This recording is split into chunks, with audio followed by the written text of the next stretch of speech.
নতুন বছরের শুরুতেই হাজির হয়েছে শৈত্যপ্রবাহ। এমন পরিস্থিতিতে আবহাওয়াবিদ জানায় এই শৈত্যপ্রবাহ থাকতে পারে চলতি মাসের শেষার্ধ পর্যন্ত।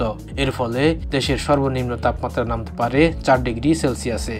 এমনকি এই শীতের মধ্যেই বৃষ্টির আভাস দিয়েছে সংস্থাটি।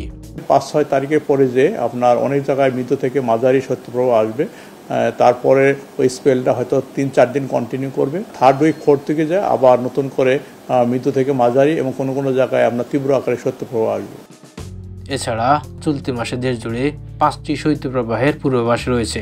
দিন ও রাতের তাপমাত্রার পার্থক্য কম থাকার কারণে শীতের অনুভূতি বাড়বে। সেই সঙ্গে বঙ্গোপসাগরে 2টি লঘুচাপ সৃষ্টির আশঙ্কা রয়েছে বলে জানায় আবহাওয়া অফিস। আবহাওয়াবিদরা জানান এবছর ঘন কুয়াশাটা বেশিই থাকবে। এর ফলে তীব্র হবে শীত। তাপমাত্রা 10 ডিগ্রি সেলসিয়াস থাকলেও অনুভূতি হতে পারে 8 ডিগ্রি সেলসিয়াসের মতো। দিনের বেলায় ঠান্ডা বাতাসের সাথে শীতের তীব্রতাও বেশি থাকবে। আর এই তীব্রতা থাকবে ফেব্রুয়ারির প্রথম সপ্তাহ পর্যন্ত।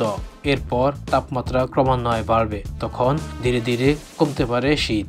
পুরো জানুয়ারি মাস ধরে তাপমাত্রা কম থাকবে এবং ঠান্ডা থাকবে। তারপর ফেব্রুয়ারি 1st উইক যাওয়ার পরে দিন বড় হয়ে যাবে এবং দিনের তাপমাত্রা গ্র্যাজুয়ালি বাড়তে থাকবে। সেই সময় শীতটা অনেকটাই চলে যাবে। আবহাওয়া অধিদপ্তরের মাসব্যাপী পূর্বাভাসে বলা হয়েছে, জানুয়ারি মাসে দেশের পশ্চিম, উত্তর ও উত্তর পূর্বাঞ্চলে 1 থেকে 2টি মাঝারি থেকে তীব্র শৈত্যপ্রবাহ বয়ে যেতে পারে। এ সময় দেশের অন্যত্র 2 থেকে 3টি মৃদু থেকে মাঝারি শৈত্যপ্রবাহ বয়ে যেতে পারে।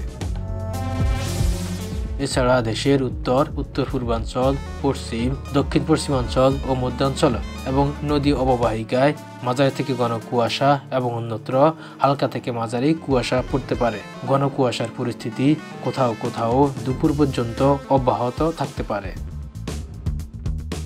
বৃষ্টিপাত নিয়ে আবহাওয়া অফিস জানায় চলতি মাসে দক্ষিণ বঙ্গোপসাগরে 2 থেকে 1টি লঘুচাপ সৃষ্টি হতে পারে, যার মধ্যে একটি নিম্নচাপে পরিণত হতে পারে। এই নিম্নচাপের প্রভাবে সারা দেশে স্বাভাবিকের চেয়ে কম বৃষ্টিপাতের শঙ্কা রয়েছে।